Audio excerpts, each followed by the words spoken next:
से जो सीईटी का रिजल्ट था, बच्चों को भी इंतजार थी, एक सरकार का भी ड्रीम प्रोजेक्ट था। पेपर लेना ही चुनौती था, पहले तो पेपर भी हुए, रिजल्ट भी आ गया। इस रिजल्ट की रेशो क्या रही और आप कितने सेटिस्फाइड हैं सारी चीज़ों से? इस पूरे रिजल्ट से मैं पूरी तरह से सेटिस्फाई हूँ। अगर कोई बच्चा कोई किसी तरह की उसकी कंप्लेंट है तो हमने कल लगभग 100 कैंडिडेट की कंप्लेंट्स का अवलोकन किया, तो कहीं ना कहीं कैंडिडेट की तरफ से ही अधूरी जानकारी थी, तो इसलिए कुछ प्रॉब्लम्स हैं।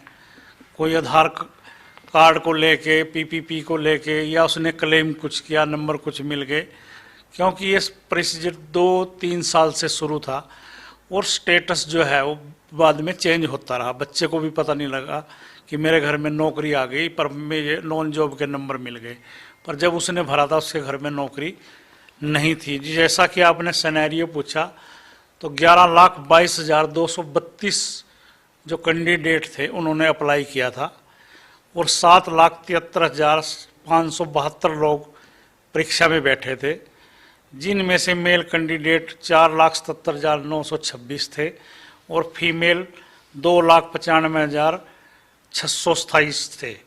जो ट्रांसजेंडर जिनको हम बोलते हैं वो 19 कैंडिडेट थे और टोटल कैंडिडेट जो क्वालिफाई किए हैं रिजर्व कैटेगरी और जनरल के, वो 3,57,562 संख्या है, जिनमें मेल 2,25,005 और फीमेल 1,32,551 और जो ट्रांसजेंडर हैं वो 6 लोग क्वालिफाई हुए हैं। इस तरह से 3,57,562 लोग कुल क्वालिफाई हुए हैं और जिन्होंने परीक्षा दी थी ऐसे 4,16,010 कैंडिडेट जो हैं वो डिसक्वालीफाई हुए हैं, जो 50% और 40% की रेशो को अचीव नहीं कर पाए।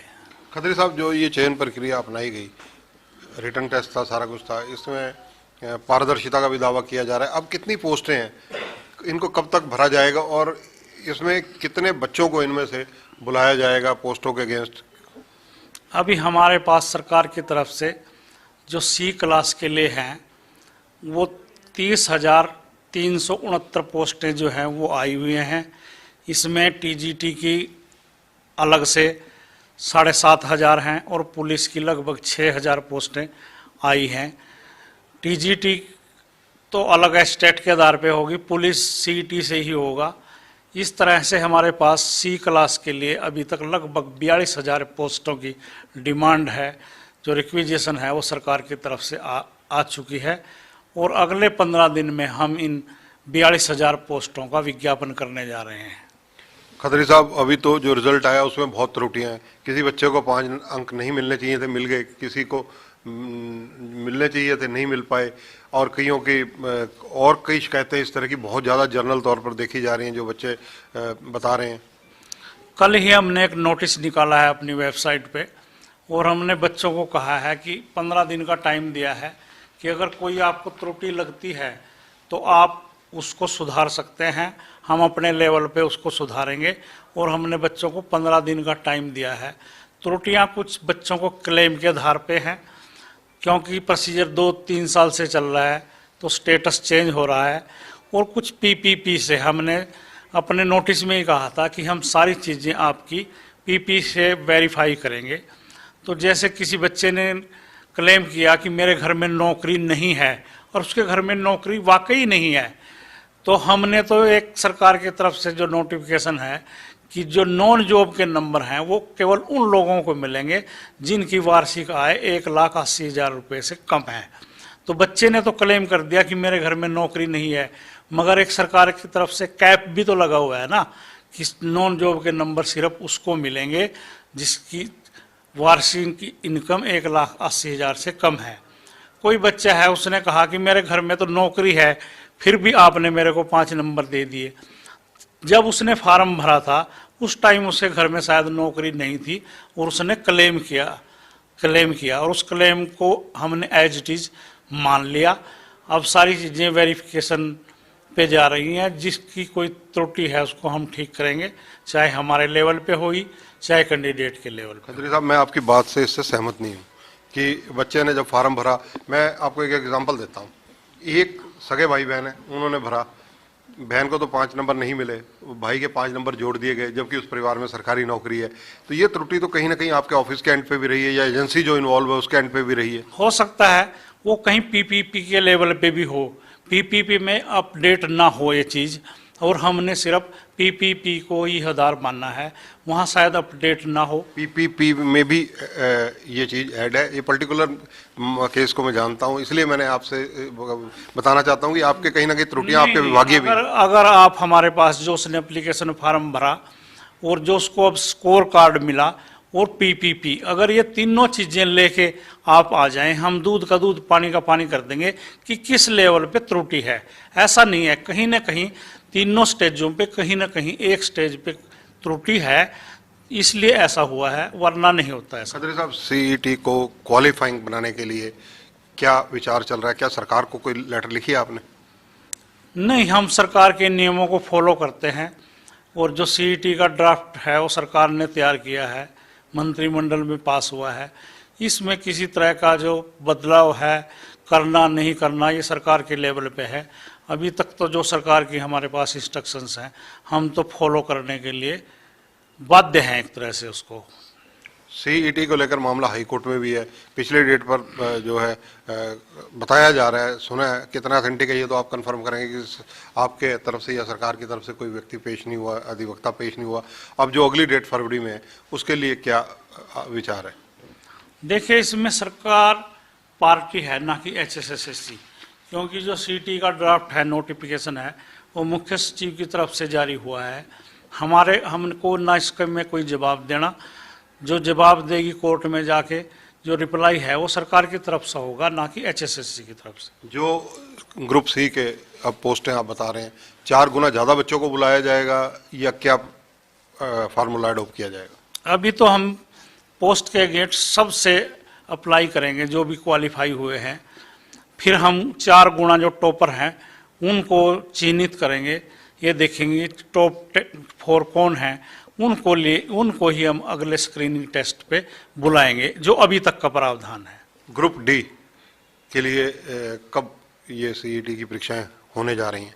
ग्रुप डी की जो एनटीए से हमारी बात हुई है और सरकार की बात हुई है, उन्होंने 4, 5 और 10, 11 मार्च अभी निश्चित की है।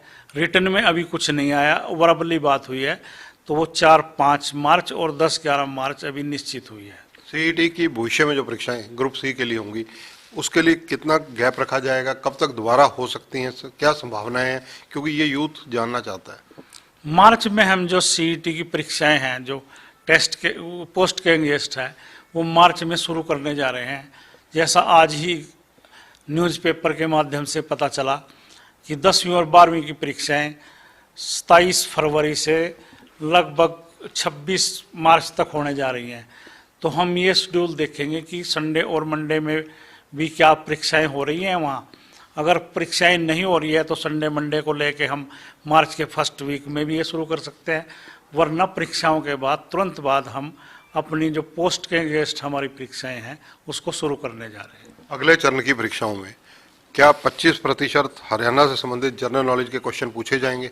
नहीं, ऐसा कोई प्रावधान अभी नहीं है, क्योंकि ये सीईटी में हम पूछ चुके हैं और हम जो अगला जो क्वेश्चन पेपर है वो सिलेबस आधारित करेंगे। जैसे कोई जेई सिविल के लिए परीक्षा देने आ रहा है तो हम लगभग 50% से ऊपर उसको उसकी इंजीनियरिंग के बारे में पूछेंगे और 40% हरियाणा, जीके, अवेयरनेस, बाकी सब 40% या 30% पूछेंगे। हम अभी जो अगली परीक्षाएं हैं उनको जॉब ओरिएंटल करेंगे कि उसकी जॉब से संबंधित ही ज़्यादा क्वेश्चन उससे पूछे जाएं। खत्री साहब, क्योंकि सोशल मीडिया पर आपको लोग बहुत फॉलो करते हैं, आप इंटरव्यू का इंतजार करते हैं, जो सोशल मीडिया पर लोग जानना चाहते हैं कि जिन लोगों की सीईटी में कैटेगरी ही बदल दी गई, उन लोगों के लिए क्या प्रोविजन है? नहीं, हमने दिया ना टाइम 15 दिन का। अगर कोई इस तरह की त्रुटि है तो बच्चा जाके उसको दुरुस्त कर सकता है। हम सब चीज़ों को एक एक को बड़ा चेक करके नोट उससे बिल्कुल अच्छी तरह से चेक करके सब त्रुटियों को ठीक करेंगे अगर कोई कैटेगरी चेंज हुई है किसी की। आगे आने वाली जो भर्तियां हैं उनमें क्या सब इंस्पेक्टर की पोस्टें भी निकाली जा रही हैं? नहीं, अभी तक हरियाणा पुलिस सब इंस्पेक्टर के हमारे पास कोई डिमांड नहीं है। 5000 कांस्टेबल, मेल कांस्टेबल और 1000 फीमेल कांस्टेबल की डिमांड हमारे पास पुलिस विभाग की तरफ से आई है। एसआई की अभी तक कोई मांग नहीं है हमारे पास। हरियाणा पुलिस का जो मामला हाई कोर्ट में लंबित है, या हाई कोर्ट में से कुछ न कुछ डायरेक्शंस भी शायद आई हैं, उस मामले में क्या रुख रहेगा? कब तक उनकी ज्वाइनिंग हो सकती है? फरवरी जनवरी शायद कोई डेट लगी हुई है, और मुझे उम्मीद है कि वो इसी महीने में, हमने परिपोन डेट भी मांगी है, तो अगर वो जनवरी में नहीं होता तो फरवरी की जो निश्चित डेट है, शायद हमारी बात से जो है कोर्ट कन्विंस होगी और बच्चों की प्रॉब्लम को भी उस नज़रअंदाज नहीं करेगी और उनको सोल्व करेगी कोर्ट, ऐसी मुझे पूरी उम्मीद है। क्योंकि हमने पूरी योग्यता से और पारदर्शिता से भर्ती की है, ये बच्चे भी मान रहे हैं। स्टे का कारण कहीं न कहीं कोर्ट की कुछ बातें समझ में शायद नहीं आ रही हैं, वो हम समझाने के लिए कामयाब होंगे, हम कोर्ट को समझाने के लिए, और स्टे हटेगा। जो सोशियो इकोनॉमी है उसको लेकर कहीं ना कहीं कोई विवाद रहता है, उस मामले में क्या कोई जांच भी प्रशासनिक स्तर पर की जा रही है?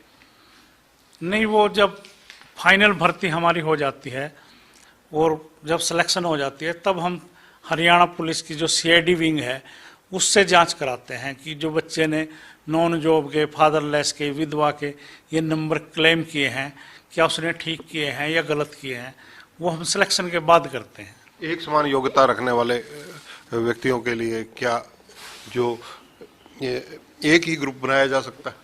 जैसे हमने बताया कि 42,000 पोस्टें हमारे पास अभी तक आई हैं, हमने इसके लिए अभी 52 ग्रुप बनाए हैं।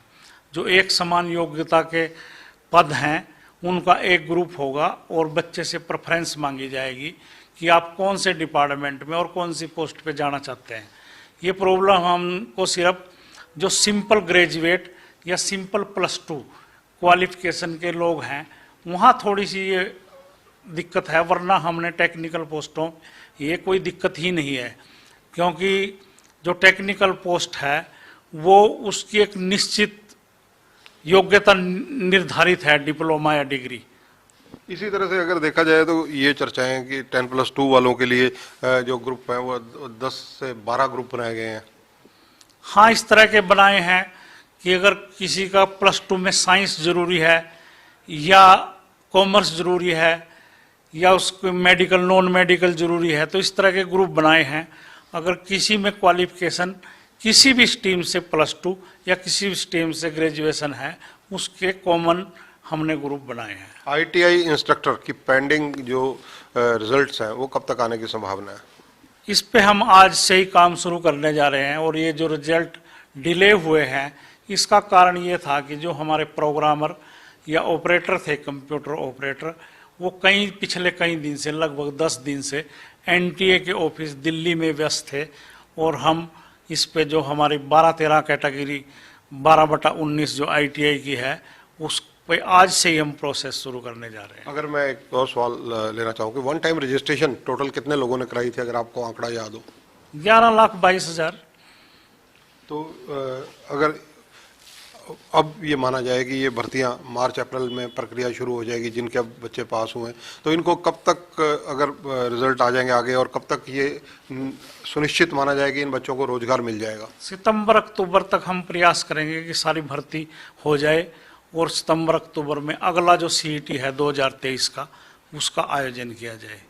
खत्री साहब, बड़ा सीधा सवाल लेना चाहूँगा कि हरियाणा कर्मचारी चयन आयोग कहीं ना कहीं उंगली उठती रहती है कार्यप्रणाली को लेकिन देखा है कि आप का मोबाइल नंबर स्टूडेंट्स के पास भी है। स्टूडेंट अगर कोई अभ्यर्थी जिनको कहा जाए वो कोई दिक्कत होती है वो कॉल भी करते हैं। ऐसी कुछ कॉल्स मैंने अभी देखी भी, आप बात कर रहे थे कि स्टूडेंट्स को आप किस तरह इंश्योर करना चाहेंगे कि उनके साथ कोई यहाँ जाति नहीं होगी, खिलवाड़ नहीं होगा? बिल्कुल, हम व्हाट्सएप पे भी, कॉल पे भी सब बच्चों का समाधान करते हैं। जो यहाँ आते हैं उनको बताते हैं, और बच्चे 100% सेटिस्फाई होके जाते हैं कि कहीं ना कहीं मेरे लेवल पे या मेरे को कुछ गलत फहमी थी, वो उनकी जो त्रुटियां हैं, जो उनको प्रॉब्लम है, उनको सॉल्व करते हैं। और ये तो सॉफ्टवेयर का काम है, कंप्यूटर का काम है। इसमें हम चाह कर भी किसी से भेदभाव अगर करना भी चाहें नहीं कर सकते, क्योंकि कंप्यूटर ही मेरिट को उठाता है, सॉफ्टवेयर ही सब कुछ कर रहा है। मैनुअल यहाँ कोई कुछ नहीं, पिक एंड चूज नहीं है, सिर्फ मेरिट है। एक सवाल और लेना चाहूंगा ये, क्योंकि युवा वर्ग के ज़्यादातर चर्चा में देखा जाता है, जो डिस्कशन होती है उनमें आता है कि जो हरियाणा कर्मचारी चयन आयोग है उन्होंने ये जिस तरह से सीईटी लिया, इस तरह की परीक्षाएं लेकर भर्ती प्रक्रिया को जटिल कर दिया गया, कॉम्प्लिकेटेड किया गया है। नहीं, ये जटिल नहीं है।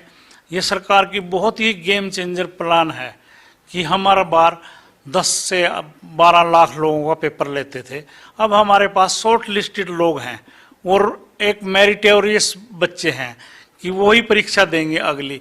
तो इससे तो काम आसान हो गया है, बल्कि ना कि इससे हार्ड हुआ है। वो बच्चे को प्रक्रिया हार्ड लग रही होगी कि कई चरणों से उसको गुजरना पड़ता है, पर ये जो है मेरिट को प्राथमिकता देगी ये जो पत्ती है। और बार बार जो लाखों लोगों का एग्जाम लेना पड़ता था HSSC को और सरकार को इंतजाम करने पड़ते थे, उससे छुटकारा मिलेगा। लिमिटेड काउंट ही अगली परीक्षा के लिए आएगा, तो ये तो सरल हो गई और परीक्षा।